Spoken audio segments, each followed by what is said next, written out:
Will the chemistry between two kite enthusiasts soar into the sky? Or come crashing violently into the ground?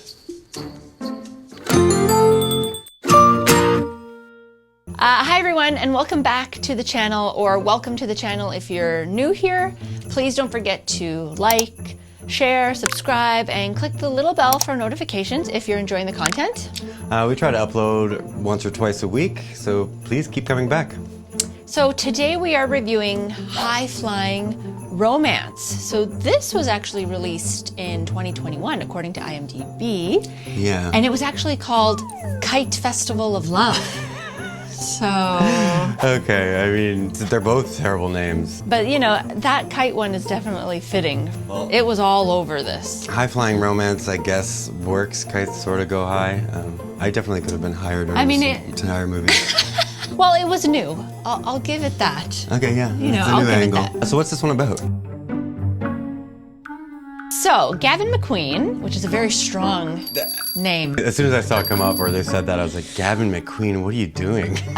Played by Christopher Russell, is a widowed father of an 8-year-old girl who returns to his small town upon the death of his wife to be near his family. He runs into Hannah, played by Jessica Lowndes, a childhood acquaintance and neighbor, while they are both signing up for the annual kite flying competition. But that's not the only person that Gavin runs into. He also runs into his high school girlfriend Katie, who's running the kite competition, and it's evident right off the bat that she's still very much interested in Gavin. Why is she running a kite competition if she owns like a giant law firm? Yeah, she's a lawyer. I don't know, I think she's trying to be a do-gooder and, you know, help the community. Part of the small community, sure. Yeah. So since they're neighbors, Gavin and Hannah slowly get to know each other. They even help each other out by offering to exchange or barter services for each other. So Hannah ends up offering music lessons to Gavin's daughter, while Gavin builds a custom wood table for Hannah's sister's anniversary. So that's when Katie starts to get jealous and commences in a rather overly aggressive way to stalk Gavin and manipulate him into dates, and tries to make Jessica think they are a couple, which was very strange and weird and completely inappropriate. Yeah, it seemed like needless drama that they just kind of threw in. Yeah. When Hannah reveals her true feelings to Gavin, he finally tells Katie to back off and that he didn't mean to mislead her into thinking that there was a chance. Like, finally. I was waiting for that to happen. I was like, why isn't he like standing up to this girl? Anyway, Hannah and Gavin come together at the kite competition and find true love while flying their kites on the beach. And that's what brings them together, pretty much. Kites. I mean, what did you think overall of this? This was not good. It really was not. It moved along really slowly. I never really progressed to anything worthwhile.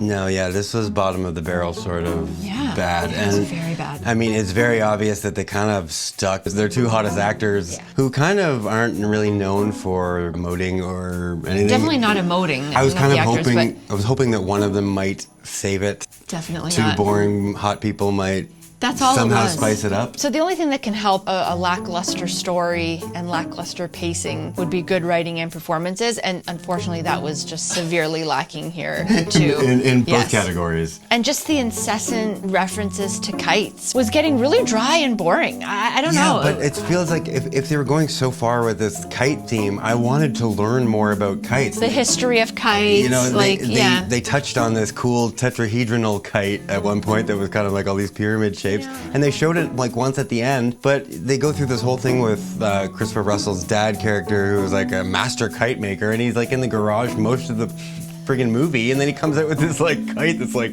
three sticks. That like a little child could have put together in an afternoon. Like, come on, have some kite pride.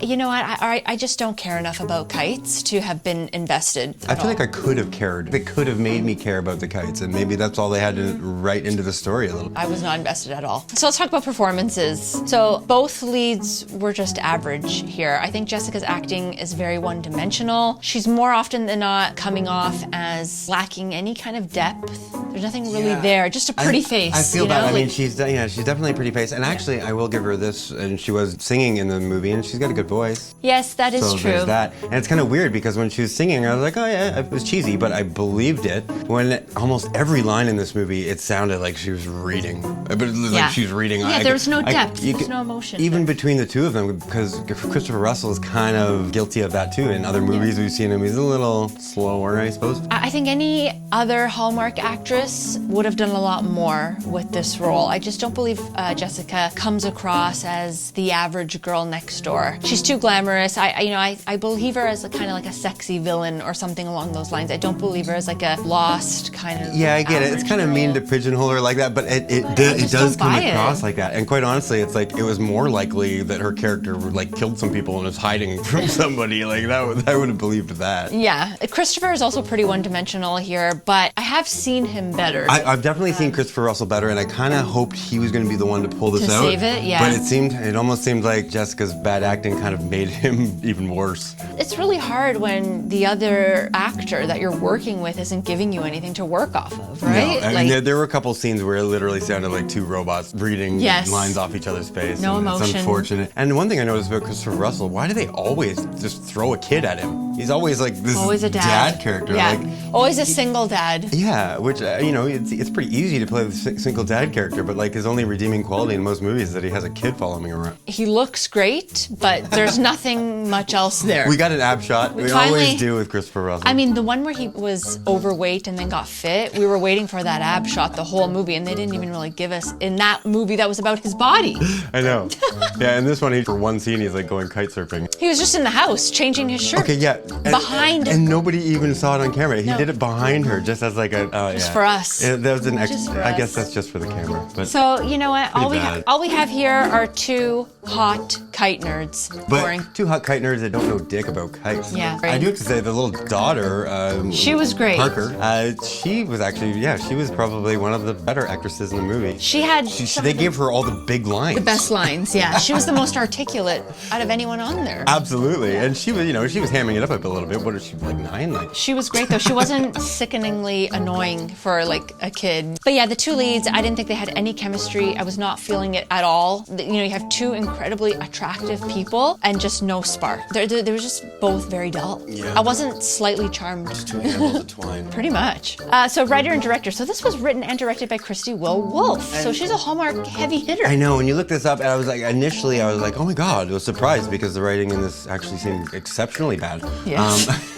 But when we look at a couple of her other ones, we weren't really fans either. So maybe, like maybe Love in Action was good. Chasing Waterfalls, I wasn't a fan of. Chasing Waterfalls, I liked better than Love in Action. Oh, okay. Well, there you go. The Christmas Trap. Don't Forget I Love You. Don't Forget I Love You is good. Overall was good. I think that might be her top. I think my favorite. Poinsettias for Christmas. Yeah, Poinsettias for Christmas. So she was either producer, director, or writer. Like I don't know specifically which one. But she was involved in some capacity in one of those roles. But I think my favorite was Poinsettias for Christmas so far that I've seen her work on. You can't win them all. No. Did this hit or miss the Hallmark? This missed the Hallmark for me. This is a big miss 100%. Was not happy. But let's get to our list. This is the Hallmark tropes or things we expect to see in Hallmark movies. Things we like to see, a little Hallmark report. Yeah. So promotion or deadline? Nobody really had any work ethic going on. It seemed like they were just both on vacation internally. All the time. She's a piano teacher, even though she seemed like she wanted a musical career, but it just lost. Anyways. Career-driven lead. No, same thing. And then no ambition here, really. No, none at all. Big misunderstanding? Yes. Yes, so the whole thing with the ex-girlfriend and trying to manipulate Hannah into... Katie Longhorn. It seemed mega tacked on, and I wasn't buying it. Change of heart. This is hard to say. Yeah, I mean, I feel like there's always like... I mean, Katie had a change of heart, if anything. Yes, that's true. Okay. Or just realized she was being a... someone gets dumped, fired, or dies. No.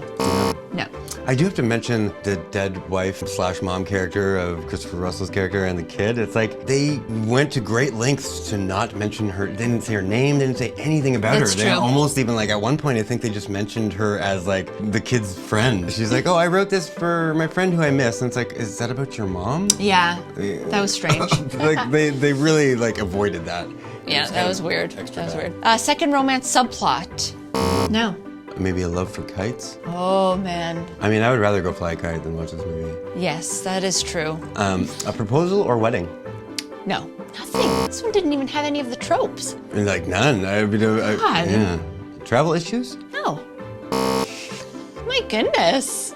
We kind of do these on the fly, by the way. We don't really kind of prepare, but selling house, business, or farm? No. They were selling a house. Wasn't that Katie was the lawyer to sign over the house to Gavin, right? To put the house in Gavin's name. Yeah, but it was like that hard was to a follow. very Like, lost. I was lost on that. They introduced subplot. it at the beginning, like, oh yeah, Katie's the lawyer. It's going to do this deal. I was like, what deal? They never talked about it. They really didn't go into much detail, and it was quite vague and obscure. It wasn't really the main part of this movie at all. Silly.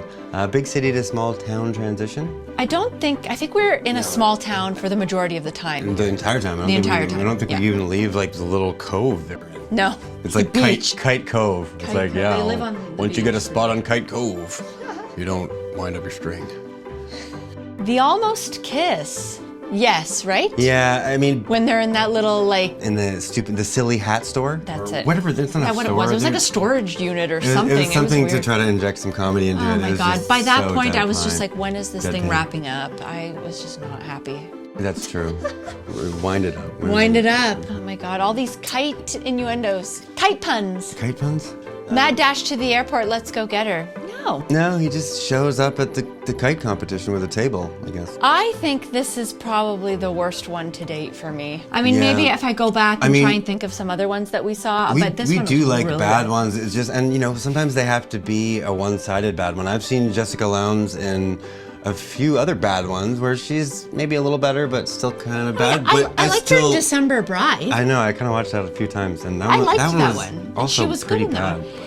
But it, you know, maybe the redeeming quality is that it's Christmas. I think as long as it's a Christmas You know one, what? it You can pull helps. wool. Yeah, you can pull Yeah. the wool over a lot of people's eyes with that. But this one fell flat to the ground. Yeah, this was not good. We definitely didn't like it. We don't recommend it.